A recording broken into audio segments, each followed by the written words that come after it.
ನೀವು moms welcome back. ಮಕ್ಕಳಿಗೆ syrup ಕೊಡೋದ್ರಿಂದ ಇಷ್ಟೆಲ್ಲ ಪ್ರಾಬ್ಲಮ್ ಆಗುತ್ತೆ ಅಂತ ನನಗೂ ಗೊತ್ತಿರಲಿಲ್ಲ. ಏನು ಪ್ರಾಬ್ಲಮ್ಮು ಏನಾಯಿತು ಅನ್ನೋದನ್ನ ತಿಳಿಸ್ತಾ ಹೋಗ್ತೀನಿ. ಅದಕ್ಕಿಂತ ಮುಂಚೆ ಯಾರೆಲ್ಲ ಹೊಸದಾಗಿ ನನ್ನ ಅಕೌಂಟ್ನ ನೋಡ್ತಾ ಇದ್ದೀರಾ ಪ್ಲೀಸ್ ಹೋಗಿ ಫಾಲೋ ಮಾಡ್ಕೊಳ್ಳಿ. ಹಾಗೆ ಮಕ್ಕಳಿರೋಂಥವ್ರಿಗೂ ಶೇರ್ ಮಾಡಿ. ಸಿರಪ್ನ ಮಕ್ಕಳ ಏಜಿಗೆ ತಕ್ಕ ಹಾಗೆ ಹಾಕಬೇಕಾಗುತ್ತೆ. ಡಾಕ್ಟರ್ನ ಕನ್ಸಲ್ಟ್ ಮಾಡಿನೇ ನಾವು ಹಾಕಬೇಕಾಗುತ್ತೆ.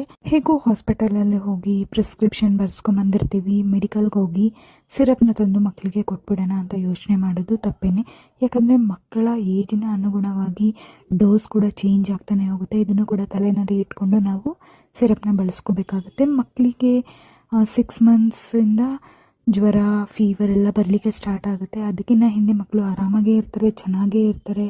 7 ಮಂತ್ಸ್ ಮೇಲೆ ಮಕ್ಕಳಿಗೆ ಬಿಟ್ಟು ಜ್ವರ ಬರೋದೆಲ್ಲ ತುಂಬಾ ಆಗ್ತಿರುತ್ತೆ. ಅದರಿಂದ ಎಷ್ಟು ಸತಿ ಜ್ವರ ಬರುತ್ತೋ ಅಷ್ಟು ಸತಿನೂ ನೀವು ಹಾಸ್ಪಿಟಲ್ಗೆ ಹೋಗಿ ಮಕ್ಕಳನ್ನ ತೋರಿಸ್ಲೇಬೇಕಾಗುತ್ತೆ. ನೋಡಿ, ಡಾಕ್ಟರ್ನ ಕನ್ಸಲ್ಟ್ ಮಾಡುವಾಗ ಸೇಮ್ ಸಿರಪ್ ಇರುತ್ತೆ, ಬಟ್ ಡೋಸೇಜ್ ಮಾತ್ರ ಬೇರೆ ಇರುತ್ತೆ. ಹಾಗೆ ಫೀವರ್ ಇಷ್ಟೇ ಮಂತಲ್ಲಿ ಬರಬೇಕು ಅನ್ನೋದೇನಿಲ್ಲ, ಯಾವಾಗ ಬೇಕಾದರೂ ಬರ್ಬೋದು. ಹೀಗಾಗಿ ಚಾನ್ಸ್ ತಗೋಬೇಡಿ. ಹೋಪ್ ವಿಡಿಯೋ ಇಷ್ಟ ಆಗಿದೆ ಅನ್ಕೊಂಡಿದ್ದೀನಿ.